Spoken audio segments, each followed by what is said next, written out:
اللہ تعالیٰ یوں فرماتا اقترب للناس حسابہم، لوگوں کے حساب کا وقت قریب آ چکا، وہم فی غفلت معرضون، اور وہ اترائے ہوئے غفلت میں پڑے ہوئے ہیں، منہ پھیرے ہوئے ہیں۔ لوگوں کو اس بات کا اندازہ ہی نہیں کہ حساب کا دن کتنا سخت ہونے والا ہے۔ میرے عزیزو، جب نبی پاک صلی اللہ تعالیٰ علیہ وسلم نے یہ ارشاد فرمایا کہ میں اور قیامت ایسے ہیں جیسے دو انگلیاں قریب ہیں، 1400 سال پہلے رسول پاک صلی اللہ علیہ وسلم نے یہ فرمایا تھا کہ قیامت اتنی قریب ہے جتنا دو انگلیاں قریب ہیں۔ اور اب کے زمانے میں تو قیامت کے سلسلے میں جو حضور پاک صلی اللہ تعالیٰ علیہ وسلم نے نشانیاں بتائی تھی وہ تقریباً پوری ہو گئیں، بڑی نشانیوں کو چھوڑ کر۔ اور یہ بھی حدیث پاک میں ہے کہ اگلا زمانہ اتنی تیز گزرے گا کہ تمہیں اس کا اندازہ ہی نہیں ہوگا، زمانوں پر زمانے آتے چلے جائیں گے۔ یہ جو آخری وقت کی نشانیاں ہیں، میں صرف مختصر سا ایک پیغام دوں گا۔ شعبان کا مہینہ ہے، یہ رسول پاک صلی اللہ تعالیٰ علیہ وسلم کا مہینہ ہے، اور رمضان کے بعد سب سے زیادہ حضور پاک صلی اللہ تعالیٰ علیہ وسلم کو روزے کی حالت میں کسی مہینے میں دیکھا گیا تو شعبان کا مہینہ فرمایا گیا۔ کبھی کبھار پورے شعبان کا مہینہ حضور صلی اللہ علیہ وسلم روزے سے رہتے، اور یہ ارشاد فرماتے کہ یہ مہینہ ایسا ہے جس میں سارے لوگوں کے اعمال اللہ کے حضور جاتے ہیں، پیش کیے جاتے ہیں، اور میرے آقا فرماتے ہیں اس حال میں میرے اعمال پیش کیے جائیں اللہ کی بارگاہ میں کہ میں روزے کے عالم میں ہوں۔ جب میرے اعمال پیش کیے جائیں اللہ کی بارگاہ میں تو میں روزے کی حالت میں ہوں۔ تو یہ شعبان کا مہینہ جو اب رمضان المبارک کے قریب کر رہا ہے، لیکن بعض بزرگوں نے یہ بھی فرمایا شعبان میں موتیں بھی کثرت سے ہوتی ہیں۔ لوگوں کا یہاں پر حساب کتاب 15ویں شعبان کو جو اب شب برات آنے والی ہے لکھ دیا جاتا ہے، سال بھر میں کیا کیا ہونے والا ہے، کتنے لوگ جانے والے ہیں۔ کئی لوگوں کی کتابیں بند کر دی جاتی ہیں۔ حدیث پاک میں یہ بھی ہے کہ فیصلہ اللہ تعالیٰ فرشتوں کے حوالے فرما رہا ہوگا، حالانکہ جب ہم ماں کے پیٹ میں تھے تبھی لکھ دیا گیا ہے کہ کتنی عمر ہے، لیکن فرشتوں کو جو ٹرانسفر کیا جاتا ہے سال میں ایک مرتبہ، اگلے سال ان کا کیا کیا ہونا ہے۔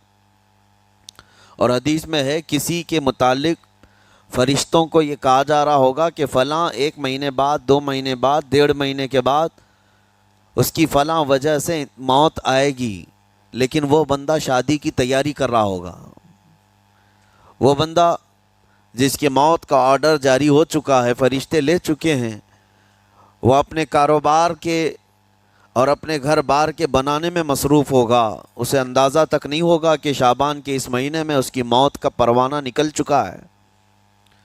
اسی لیے میں عرض کر رہا ہوں قرآن کی آیت اقترب للناس حسابہم وہم فی غفلت معرضون، اللہ فرماتا ہے لوگوں کا حساب بہت قریب آ چکا جبکہ وہ غفلت میں پڑے ہوئے ہیں۔ اب جس زمانے میں آپ زندگی گزار رہے ہیں یہ اتنی تیزی سے آپ کے اوپر سے گزر جائے گا کہ آپ کو احساس تک نہ ہوگا، بلکہ ایک حدیث کا مفہوم یہ بھی ہے کہ جوان بوڑھے نظر آنے لگیں گے اور بچے جوان نظر آنے لگیں گے۔ وہ دور آئے آج، بچے تو ہمارے جوان ہو ہی چکے ہیں، جو 6 سال کے بچے ہیں، 5 سال کے بچے ہیں، جن کو حقیقت میں بچہ کہا جاتا تھا، اب کے زمانے میں وہ بچے ہی نہیں رہ گئے۔ 8 سال کے بچے وہ بچے ہی نہیں رہ گئے۔ ساری اسکولوں کے حالات ہمارے پاس آئے دن نئی نئی خبریں آتی ہیں۔ 3ری جماعت کا، 4تھی کلاس کا بچہ خطرناک قسم کے نشوں میں مبتلا ہے جو بڑے بڑے جوان بھی نہیں کیا کرتے تھے۔ تو بچہ کہاں رہا؟ حضور پاک صلی اللہ تعالیٰ علیہ وسلم نے فرمایا تھا بچے جوان لگیں گے اور جوان بوڑھے، اور جوانوں کی حالت یہ ہے کہ سارے مزے اپنے بچپن میں اتنے کر لیے کہ جوانی میں طاقت ہی ختم ہو گئی۔ 25 سال کی عمر میں ایسے لگتے ہیں جیسے کہ بوڑھاپا آ گیا، کمزوریاں آ گئیں۔ 30 سال پہلے کے دور میں 40 سال کو بھی جوانی کہا جاتا تھا، اب کے دور میں 40 سال تو بڑھاپا ہو گیا۔ 30 سال کی عمر کے بعد آج کے نوجوانوں کے جواب دینے لگ جاتے ہیں۔ اس کی وجہ یہ ہے کہ بچپن میں اپنے آپ کو برباد کر لیا، بچپن میں اپنے آپ کو ختم کر لیا، تو جو بچپنا تھا اس کو جوانی میں بتا دیا، اور جو جوانی ہے وہ بڑھاپے میں۔ اور جو بوڑھے اصل بوڑھے ہیں جن کو 60-70 سال کی عمر ملی ہوئی ہے، یہ اللہ تعالیٰ کی طرف سے ان کے لیے نعمت ہے۔ باقی قیامت کے قریب جو حالات ہیں وہ اس طرح کے ہیں۔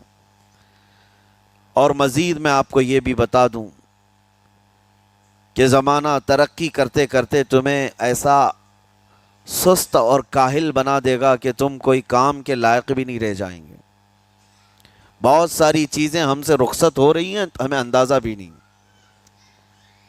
ابھی کل ہی میں ذکر کر رہا تھا، ابھی 10 سال پہلے 20 سال پہلے جو چیزیں ہمارے آنکھوں کے سامنے موجود تھی وہ اب غائب ہو چکی ہیں۔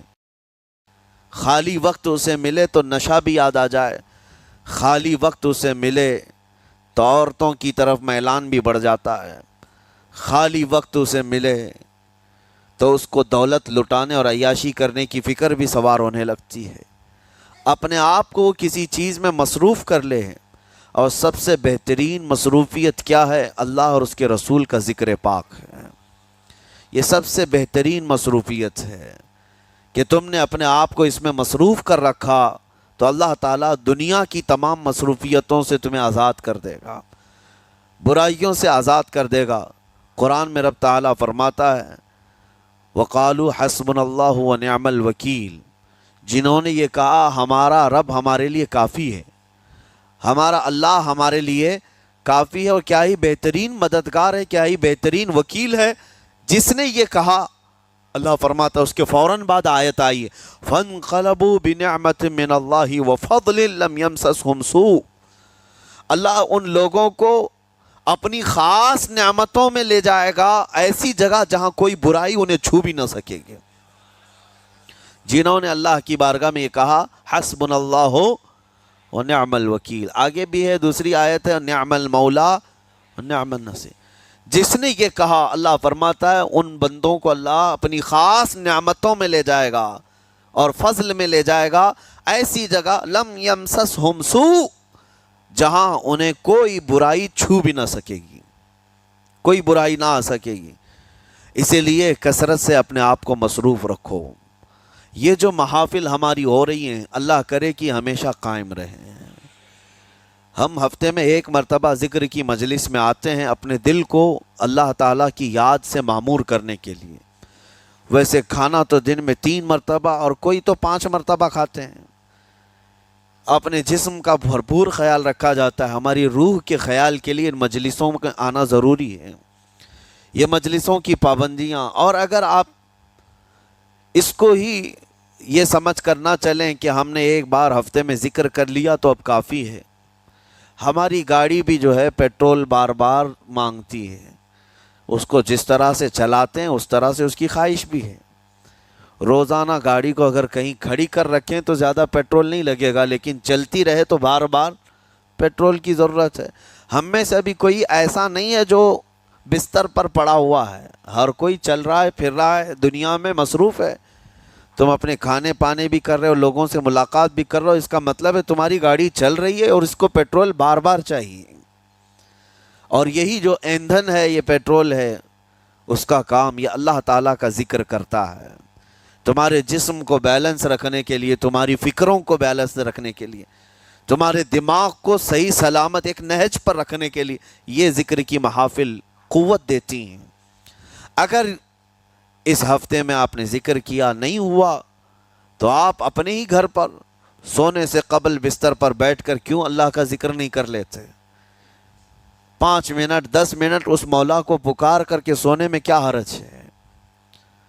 لوگ موبائل دیکھتے، گانے سنتے، فلمیں دیکھتے ہوئے سو جاتے ہیں، لیکن اللہ رب العزت کو یاد کر کے سونے والا، میرے عزیزو، قرآن میں مولا فرماتا ہے فَاذْكُرُونِي اذکرکم، اس کا وعدہ ہے تم مجھے یاد کرو میں تمہیں یاد کروں گا۔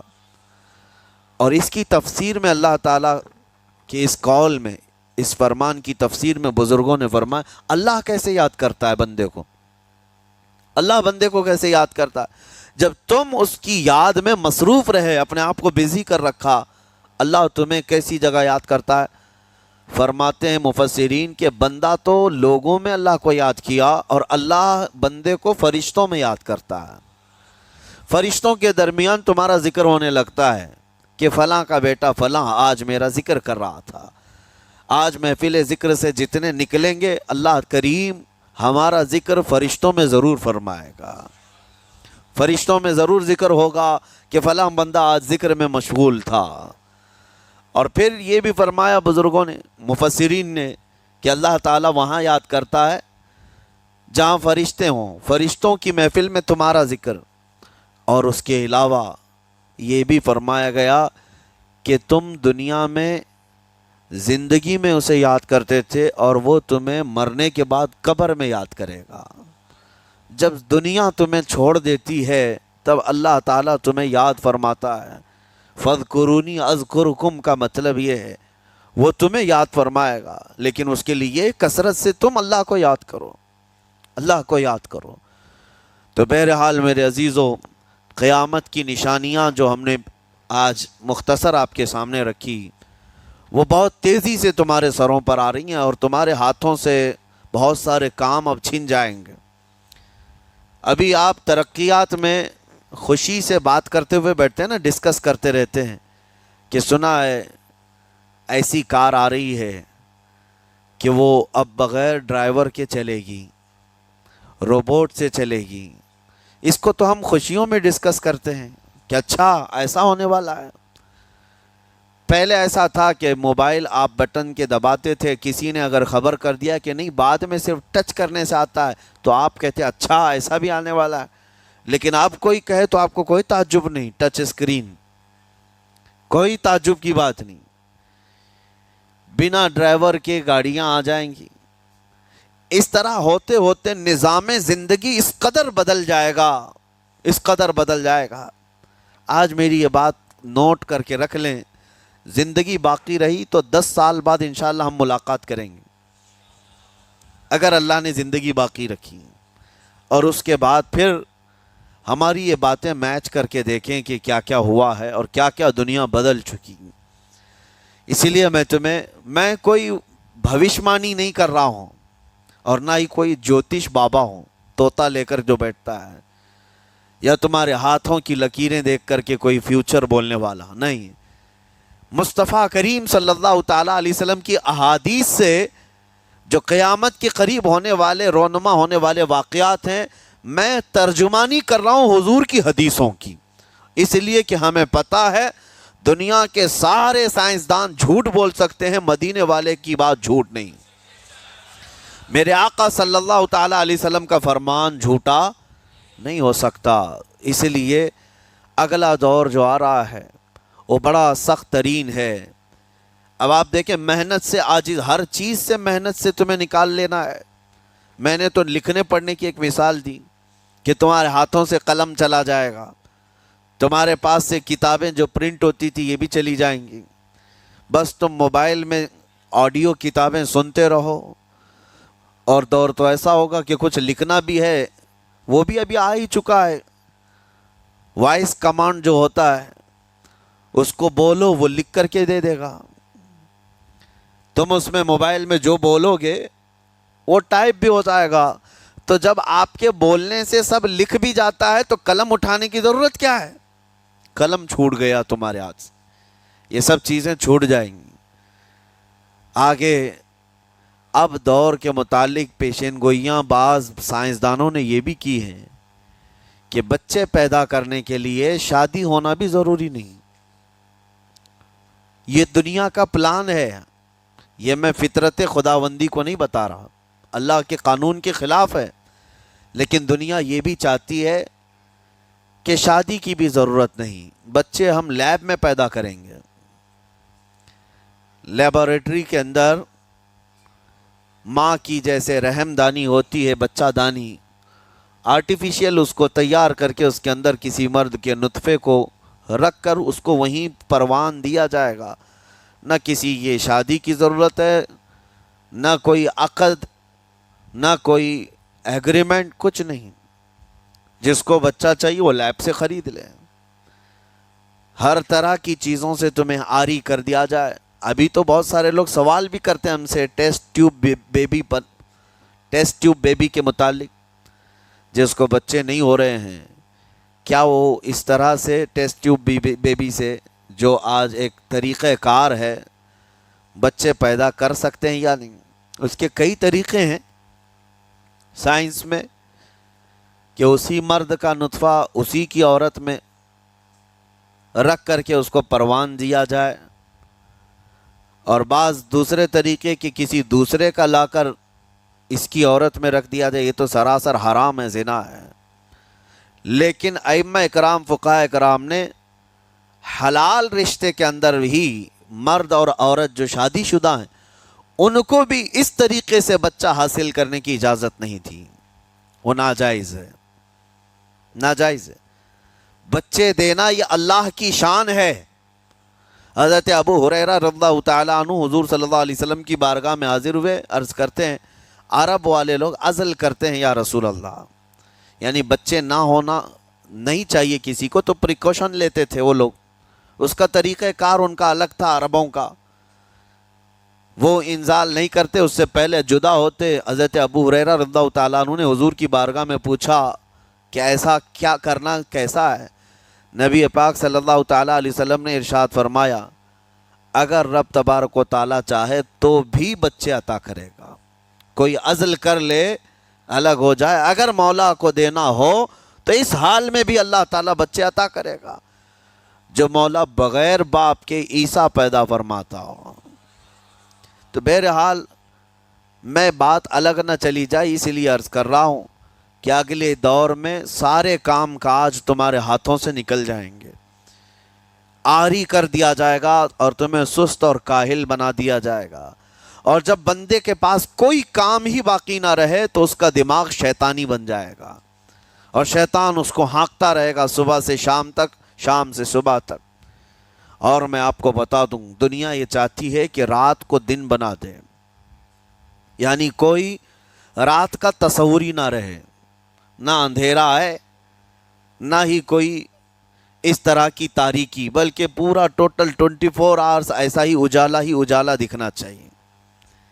تمہاری نیندیں ختم ہو، کسی کے لیے بھی اندھیرا ہو گیا چلو سوئیں، یہ اللہ کے جتنے نظام ہیں اس سے یہ دنیا چھیڑ چھاڑ کرنے کی کوشش کر رہی ہے۔ یہ جو خفیہ طاقتیں ہیں دنیا کو جو چلا رہی ہیں، وہ فری میسن ہوں اور سیکریٹ تنظیمیں جو آج دنیا میں کام کر رہی ہیں، وہ قانون خداوندی سے چھیڑ چھاڑ کرنا ان کی فطرت ہے، عادت ہے۔ ہر چیز جو اللہ تعالیٰ کی بنائی ہوئی، پہاڑوں کو اپنی جگہ سے ہٹا دینا۔ عرب میں آج پتہ ہے آپ کو، سعودی میں سب سے زیادہ پہاڑ کاٹے جا رہے ہیں، پہاڑ اتنے کاٹتے ہیں وہ لوگ، پورے کے پورے پہاڑوں کو انہوں نے زمین سے الگ کر دیا، اور وہاں پہاڑ کا وجود ہی نہیں۔ مکہ میں جا کر آپ دیکھ لیں، مدینے میں جا کر دیکھ لیں، 4 سال 5 سال کنٹینیو کئی مشینیں لگا کر کے پورے پہاڑ کو صاف کر دیا، پتھر کے پہاڑ۔ اصل میں یہ نظام قدرت ہے، پہاڑ یوں ہی نہیں بنائے اللہ نے زمین پر۔ والجبال اوتادا، یہ میخ بنا کر کے اس میں گاڑ دیے گئے تاکہ زمین ہلنے نہ پائے، زمین پانی پر ہے، اور جب پہاڑوں سے چھیڑ چھاڑ کیا جائے گا زمینوں میں زلزلے آئیں گے، ادھر سے ادھر زمین ہل جائے گی۔ اور تو اور انہوں نے اپنی ٹیکنالوجی کو بڑھاتے بڑھاتے قانون خداوندی میں چھیڑ چھاڑ کے لیے کیا نہیں کیا، انہوں نے جعلی اور آرٹیفیشل ارتھ کویک لانے کی کوششیں کی، مصنوعی زلزلے، مصنوعی بارش ہوتی نہیں، لیکن پورے کلاؤڈ کو جمع کر کے، بادلوں کو جمع کر کے ایک جگہ، اور پھر اس کو کیمیکل کے ذریعے سے پانی برسا دیا جائے۔ لوگوں کو لگتا ہے کہ ابر چھا گیا اور پانی آنے لگ گیا، یعنی بارش بھی مصنوعی برسائی جائے، ہوائیں بھی مصنوعی چلائی جائیں، پہاڑ بھی کاٹ دیے جائیں، جعلی زلزلے لائے جائیں، سونامی کو بھی لانے کی ترکیبیں ان لوگوں نے سوچی کہ زیر زمین جو لاوا ہوتا ہے اس کے اندر دھماکہ کر دیا جائے تاکہ پانی کی موجیں بے قابو ہو کر بہت زیادہ لہریں اٹھ جائیں اور دنیا میں تباہی مچائیں۔ بیماریاں اللہ کی طرف سے آتی ہیں، لیکن بیماریاں یہ لیب میں بنانے کی کوشش کرتے ہیں کہ وائرس بنائے جائے اور لوگوں کے درمیان چھوڑ دیے جائیں، جس کو آج دنیا کی بڑی طاقتیں بایو ویپن کا کہتی ہیں، یعنی ہتھیار صرف گولہ بارود بندوق اور میزائل ہی نہیں ہیں، ہتھیار یہ وائرس بھی ہیں، کیمیکل بھی ہے، دوائیوں کی شکل میں۔ یہ برسوں سے یہ تنظیمیں اس بات پر کام کر رہی ہیں، حتیٰ کہ یہ نظام قدرت کو، نظام خداوندی کو پورے اکثر بدلنے کے لیے انہوں نے مردوں کو عورت بنانا، عورتوں کو مرد بنانے کی بھی مہم چھیڑ رکھی ہے۔ ٹرانسجینڈر، ان سب کو خاص قانونی حق دیا جائے گا اور مرضی سے آدمی اپنے جینڈر کو، اپنی جنس کو چینج کروا لے۔ یہ قانون خداوندی میں چھیڑ چھاڑ ہے نہیں، اور انسان کو جس کام کے لیے پیدا کیا گیا تھا اس کام سے اس کو عاری کر دیا جائے، کاہل بنا دیا جائے۔ اسی لیے دیکھیں وہ رحمان مولا چاہے تو تمہیں گھر میں بٹھا کر خوب رزق دے، وہ غفار ہے جو چونٹیوں کو اپنے سوراخ میں رزق دیتا ہے، مچھلیوں کو پانی کے اندر رزق دیتا ہے، وہ اشرف المخلوقات کو کیوں نہیں کھلائے گا؟ لیکن اس کا حکم یہ ہے اذا قضیت الصلاۃ فانتشروا فی الارض، جب نماز پڑھ لو تو زمین میں پھیل جاؤ اور اللہ کا رزق ڈھونڈو۔ یہ نہیں کہ گھر میں بیٹھ کر کے تم پکارتے رہو رزق آ جا، رزق آ جا، رزق آ جا، یہ نہیں ہے۔ تمہیں کیوں؟ تم کاہل اور سست نہ بنو، تمہیں فرمائے گا ہاتھ پیر چلاؤ۔ نبی پاک صلی اللہ تعالیٰ علیہ وسلم نے ارشاد فرمایا دنیا کا سب سے بہترین رزق وہ ہے جو اپنے ہاتھوں کی کمائی، محنت سے۔ اور حضور فرماتے ہیں اللہ کے نبی داؤد علیہ السلام لوہے کا کام کرتے اور خود اپنے ہاتھوں سے لوہے کو تپا کر کے نقش بناتے، اور لوہے کی زرہ جو جنگوں میں پہنی جاتی یہ بنا کر کے بیچتے تھے، اور اس کی آمدنی سے حضرت داؤد علیہ السلام اپنا گھر چلاتے تھے۔ حضرت ادریس علیہ السلام کپڑے سلتے تھے، درزی کا کام کرتے اور اپنا گھر چلاتے۔ حضرت ابراہیم علیہ السلام گھر بنانے کا کام کرتے رہے۔ اسی لیے نبی پاک صلی اللہ تعالیٰ علیہ وسلم نے فرمایا اللہ کے سارے نبی اپنے ہاتھوں کی کمائی کھایا کرتے تھے، کوئی گھر بیٹھ کر کے نہیں۔ جو لوگوں کو آج یہ شوق ہے کہ بس کسی کو جائیداد میں کچھ پراپرٹی ملی تو کرائے پر چڑھا دو اور کرایہ کھاتے رہو، کیوں محنت کرنا ہے؟ کوئی کام کیوں کرنا ہے؟ میں یہ نہیں کہتا کہ کرایہ مت کھاؤ، کھاؤ کرایہ، لیکن اپنے جسم کو ایسا کاہل اور سست بناؤ گے تو یہ شیطان کی آماجگاہ بن جائے گا دماغ، اور اتنے گناہ کرنے لگ جاؤ گے کہ تمہارے کنٹرول میں نہیں رہے گا۔ تم اس کو جتنا خالی اور سست چھوڑو گے، یا آلریڈی جو سائنسدانوں نے چوہوں پر ایکسپیریمنٹ کر کے جو دیکھا، اکثر ایسا ہوتا ہے کہ چوہوں پر جو تجربہ کیا جاتا ہے انسان کے فطرت سے بہت زیادہ میل کھاتا ہے چوہوں کی طبیعت۔ اسی لیے آپریشن تھیٹر میں بھی سکھانے کے لیے چوہے اور مینڈک کا استعمال ہوتا ہے۔ دوائیاں بھی جو سب سے پہلے بنتی ہیں وہ چوہوں کو کھلا کر دیکھی جاتی ہیں۔ انسان کی طبیعت زیادہ اس سے میل کھاتی ہے۔ تو جو چوہوں کو ساری سہولیات دے دی گئی تھی تو وہ آپس میں شہوت میں مبتلا ہو گئے اور ایک دوسرے کا قتل کرنے لگے۔ یہی حال انسانوں کا بھی ہوگا، جب ان کو ساری سہولیات ایک جگہ مل جائیں گی تو یہ ایک دوسرے کا قتل شروع کر دیں گے، یہ کثرت سے گناہ کرنے لگیں گے اور ایک دوسرے کا قتل کریں گے۔ اسی لیے آپ کو میں جو بات کہہ رہا تھا وہ ادھوری رہ گئی۔ وہ رب تبارک و تعالی چاہے تو گھر بیٹھا کر تمہیں کھلائے، لیکن آپ مجھے یہ بتاؤ، یہ جو مسجد میں بلاتا ہے تمہیں رب تعالی 5 وقت، فجر میں، ظہر میں، عصر میں، مغرب میں، عشاء میں، اور ہر ایک میں تمہیں اپنی پیشانی زمین پر رکھنی ہے۔ ہاں ایک مخصوص طریقہ ہے، کیوں؟ اللہ کریم کیا تمہارے ان اعمال کا محتاج ہے؟ محتاج ہے رب تعالیٰ کہ تم جتنے سجدے کرو گے اس کا پاور بڑھے گا، اس کی طاقت بڑھے گی، تمہاری عبادتوں سے اس کے خزانے بڑھیں گے؟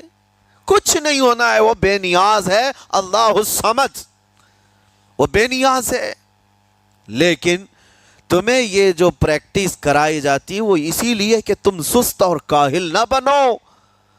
کسی گاڑی کو زیادہ دن گیریج میں رکھ دیا جائے، چاہے وہ نئی کیوں نہ ہو، زنگ لگ جاتا ہے اور اس کے بعد پھر اس کے اندر خرابیاں شروع ہو جاتی ہیں۔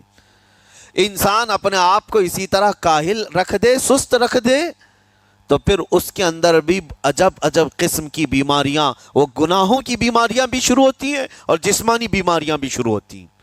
اسی لیے تمہیں 5 وقت یہ پریکٹس بھی کرائی جاتی ہے کہ نمازیں پڑھتے رہو، اپنے آپ کو بزی رکھو، تم بار بار پیشانی زمین پر جھکاؤ اور اٹھاؤ، جھکاؤ اٹھاؤ۔ یہ پریکٹس اسی لیے کرائی جاتی ہے کہ تمہارا جسم سست اور کاہل نہ رہے۔ اللہ کریم بندوں کے تمام مصالح اور ان تمام حاجتوں کو بہتر جانتا ہے کہ بندہ کس میں بہتر ترقی کر سکتا ہے۔ اسی لیے میرے عزیزو، اپنے آپ کو خالی مت چھوڑو، اپنے آپ کو خالی مت چھوڑو۔ اور وقت ہمارے پاس اتنا کم ہے کہ حساب دینے کے وقت ہمیں سب کو پتہ چل جائے گا قیامت کے دن۔ یہ بھی روایت میں ملتا ہے کہ بندہ یہ یاد کرے گا کہ میرے پاس اتنا وقت تھا، کاش میں کچھ نہ کرتا، تسبیح لے کر بیٹھا ہوتا، کاش میں کچھ نہ کرتا، دعائیں ہی کر رہا ہوتا، تو اللہ تبارک و تعالیٰ اس کا بدلہ مجھے قیامت میں عطا کرتا۔ لیکن جنہوں نے اپنے اوقات کو یہاں پر خالی گنوا دیے، فضول میں برباد کیے، وہ بہت پچھتاوے میں ہوں گے، بہت پچھتاوے میں ہوں گے۔ جتنا وقت اپنے پاس باقی ہے اس کو مصروف کر دو، اس کو مصروف کر دو۔ اللہ کریم ہم سب کو گزرے ہوئے تمام برائیوں کے کفارہ ادا کرنے کی توفیق عطا فرمائے۔ رب تبارک و تعالی ہمیں سستی اور کاہلی سے محفوظ فرمائے۔